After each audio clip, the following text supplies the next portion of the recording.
I'm going to leave the executive director of the Greater Longview United Way. And our mission at the United Way is to bring people together, to mobilize communities so that they can affect change for all people can thrive. This is a testament of our mission in action. It's important that we are here today to talk about the needs of our community, but also it's important to think about the ways that we can come together as a community, not only in our own areas, but here in our town, but across East Texas. So as you think about today, I want you to think about what you did this morning.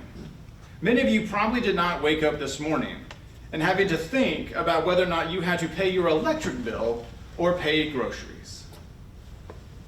I got my 4 kids out the door to go to school. I got my breakfast, did my routine, and I came down here to do my job. I didn't have to think about whether or not I had to skip a meal to pay for medication. Imagine being a child who goes to bed hungry, wondering if there will be breakfast on the table tomorrow.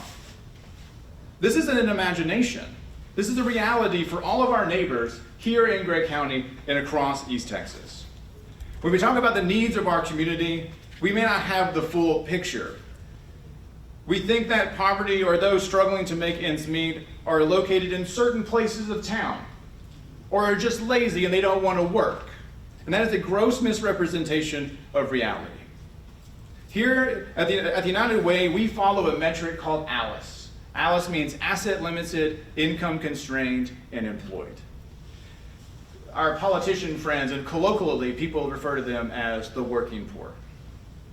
Those are people who are above the federal poverty level, who may have rent instead of own, they have 1 car where they need 2, they work 2 jobs instead of just working the 1, and at the end of the week and the month, they can't pay their bills.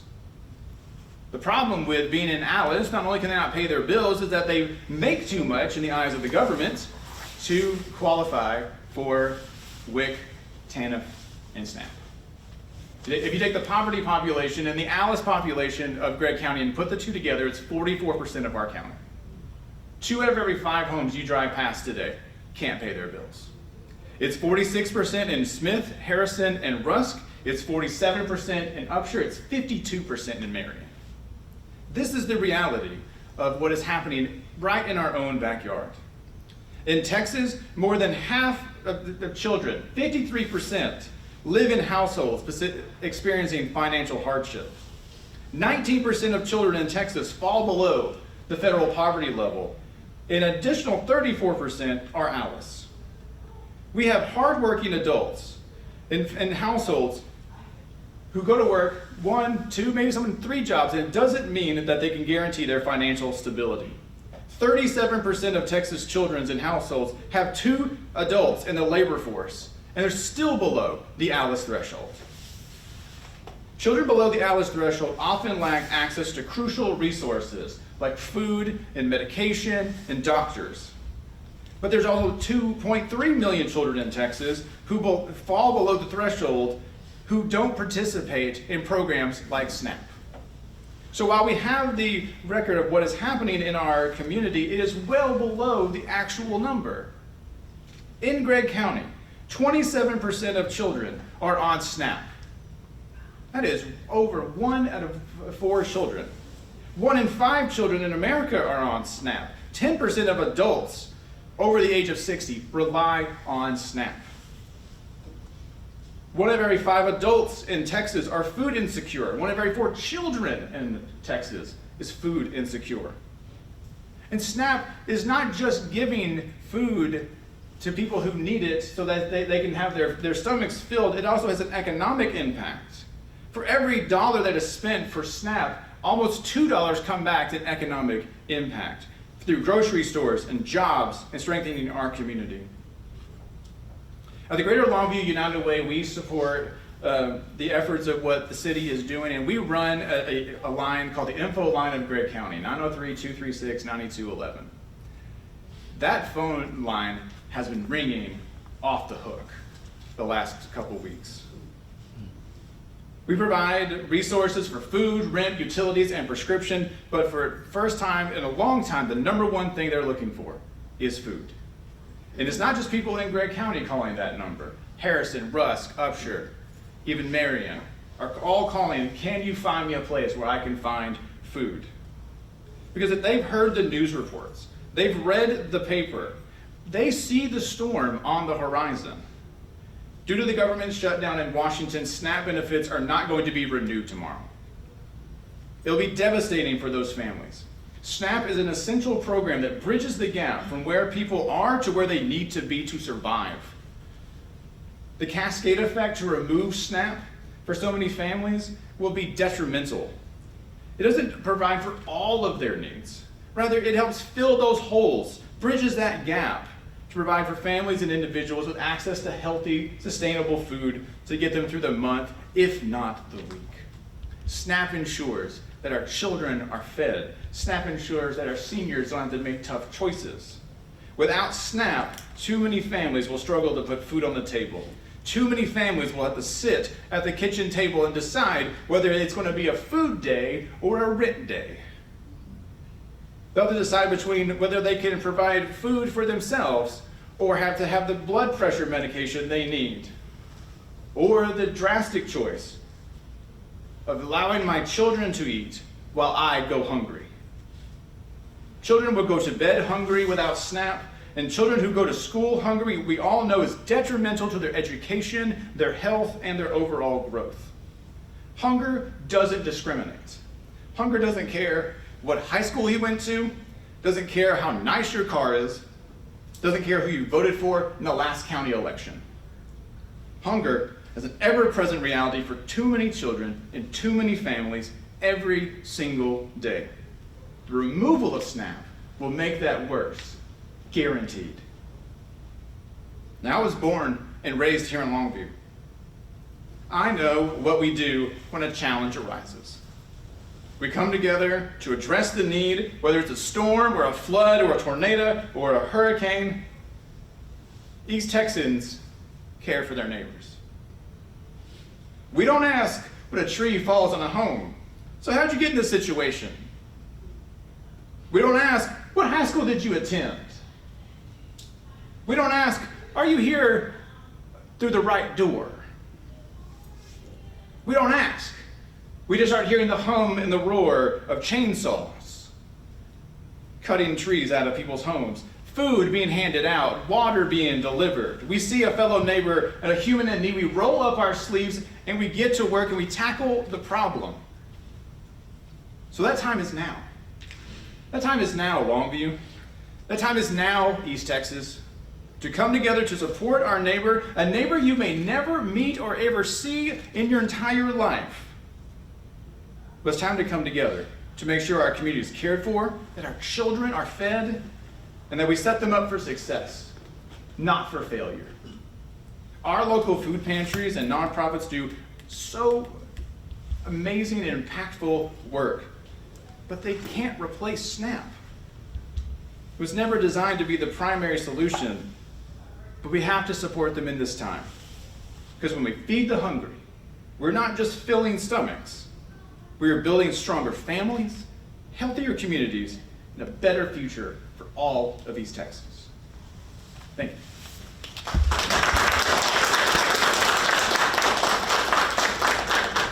Thank you, Evan. Now we'll hear from Tim Butler, the Chief Development Officer for the East Texas Food Bank.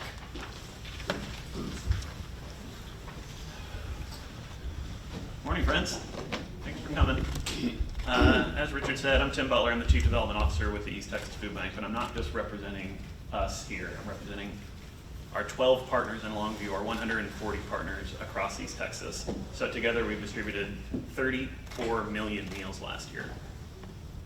And we couldn't do it without our food pantry network. You guys have some of the best food pantries in all of East Texas. Longview Community Ministries, Newgate Mission, Caring and Sharing, and more. These are heroes that are on the front line that are helping people every single day. So I want to talk a little bit about how the community can help, what kind of food is going to be helpful during this time, and other ways to give. But I do want to reiterate something that Evan said. This is not an over-exaggeration. This is a crisis. Guys, if this continues, this is a crisis for not only the families that rely on SNAP, all the children, the seniors that rely on it, but also for our food pantry partners. For every meal that the food bank and our partners distribute, SNAP contributes 9. So it is impossible, as he said, for us to fill that gap, especially in such short notice. But we're going to do our absolute best, and some certain things that the community can do to help us. Before I start on that, incredibly proud of y'all. Like, you guys responded in a minute. Like, you guys should be super proud of your community and living here in Longview. I'm just really blessed to be here today. This means a lot, so thank you. As far as donating food, that is something that anybody in the community wants to be a part of. Things that are going to be super helpful right now, I urge you to think about, what do you want to eat for dinner tonight? What do you want your children to take to school for lunch tomorrow?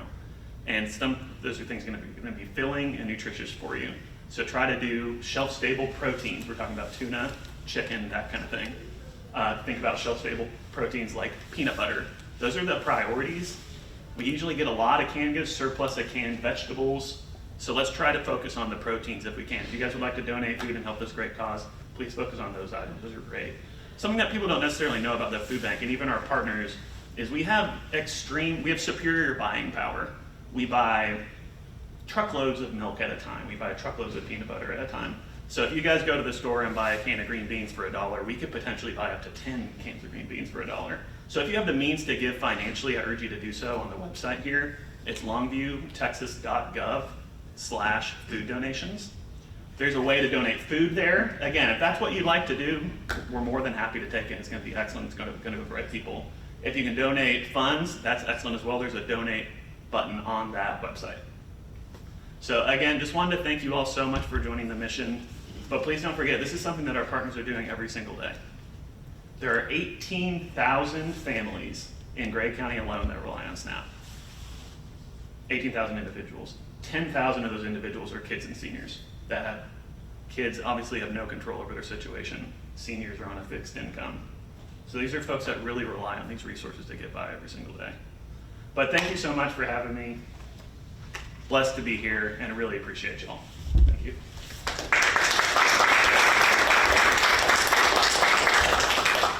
Thanks, Tim. Next, we'll hear from Natasha Howard, the Executive Director of Newgate Mission. And as she's coming up, I'd just like to note that we have a lot of great partners, nonprofits, and pantries here.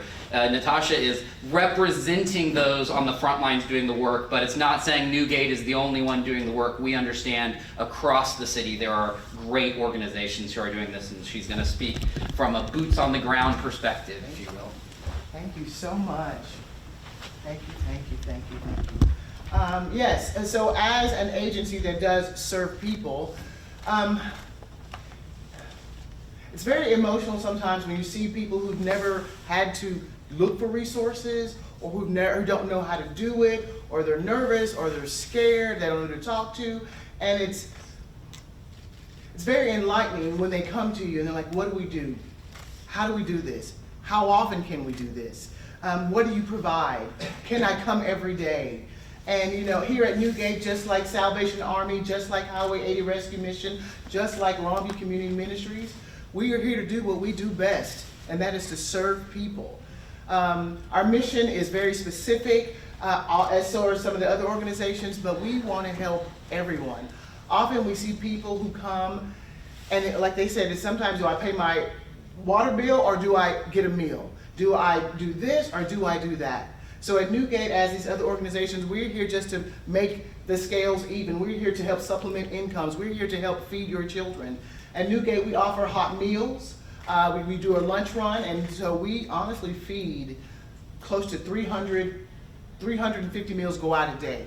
And that's just in-house. We also do outreach meals, and that's 200 that go out every day. So the need in Longview is very, very, very insecure. So we're looking for, like he said, specific kinds of food that will stretch, that will feed a meal, that will feed a family of 5 for a day or two, so that they can try to work things out. And then of course when they come back, you know, we offer, you know, showers and those kinds of things, but people are really just, they need food. And you know, when they bring their little girls or little boys or their children, you know, what do you do but you offer them what you have, and you tell them about all the resources that are out there. Longview is such a great place. I have to say, I have never lived in a place where If the community, when the community comes together, we come together and we do it very well, very well. And I'm so proud of the city of Longview. I'm so proud of our mayor. I'm so proud of our other organizations that benefit people. And so please, City of Longview, if you have any questions, concerns, wants, or needs, or questions about this program, please, longviewtexas.gov/food donations is the place to go. Or you can reach out to some of these other nonprofits or agencies and call them at their numbers. We will be more than happy to help. We're on the front lines, and so you get to see exactly where your donations and your dollars are going to. Thank you so much for having me. Thank you. God bless you. Thanks, Natasha. Thank you, everyone who does the vital work every day. And now, Mayor Kristen Ishihara. Thanks, Richard. Thank you, Captain Brown. No applause necessary. I want to say thank you guys so much for being here today. I would first like to thank all of the city staff that did pull this together within just a couple of days' time. And my biggest thank you today is to the food partners that we have that are doing the work in our community. What a lot of our residents don't always understand is the city exists to provide public safety and infrastructure. That's our day-to-day job. That's what we do well, and we work hard to do well. All of our community assistance that exists in Longview is built from community support. People that love each other enough to get involved with any of our partners, and we need our community to, one, know that that help is available. We have put this together so that if this is the first time you've needed help with food insecurity, you know where to go. You will receive love, compassion, and food. If you have an abundance, this is the time for you to start giving. I'm calling upon you to get involved. Support our local food pantries and food hot meal services. They need you now, but they need you in December. They need you in January. They need you every day of the year to help provide for the residents we have here in Longview. And as everyone ahead of me has said, if Longview is made aware of a need, I know that you will respond because we've seen you do it time and time again. I want to thank those that are here today that have put into making this happen. The Thanksgiving Food Drive, the East Texas Food Bank, Highway 80 Rescue Mission, Greater Longview United Way, Salvation Army, Longview Community Ministries, Community Outreach Mission. Please, please, investigate these places. They need your volunteer time. They need your financial support. They need your food donations, but they need you all of the year. This is a time to step forward, to love each other. It's Thanksgiving, and we're grateful for all of the many blessings that we have. This is the time to return that blessing to others in our community. How can you do that? You can go to our website and view some of the items that are needed. We would love to receive your food donations. The City of Longview will be hosting a one-day food drive where we hope that you will participate. Bring 1 can, bring 10 cans. Make those the items that the Food Bank and Newgate have asked for. Think about what you would want to feed your family when you pick up those items, but bring us 1, 10, 100, 1,000 cans, whatever you are capable of participating in. At Mod Cobb next Friday from 9 to 6, we will be hosting a drive where you can drop off those donations. If Friday is not a good day for you, you can bring them to our library anytime during the month of November. Again, as the Food Bank mentioned too, if you want to make a financial contribution, the United Way has set up one platform that will benefit all of our partners. You can go to their own websites and donate to them individually, and I would encourage you to do that. They need your support, again, every day of the year, not just today. But if you want to do that as a community where we can show up for Longview and prove how much Longview cares for its neighbors, let's do that together so we can have a greater impact. And you can do that by donating to our website here with food donations. The United Way will be in charge of that and will distribute that to our food partners, but they will also be sharing food and money donations. I am glad to answer any questions. I don't know if you have any or if we'll do that afterwards. I can do that. This is my You were first the last- one, you so were the last one. hey, Yeah. yeah, Yours okay. first. Do you have any questions? Everybody good? Okay, good. I'd love to take a picture with all of our food partners too, so if you guys would, you want to come on up and do that now? Yeah. Let's do that now. Thank you guys so much for being here. I really, really appreciate all of your efforts.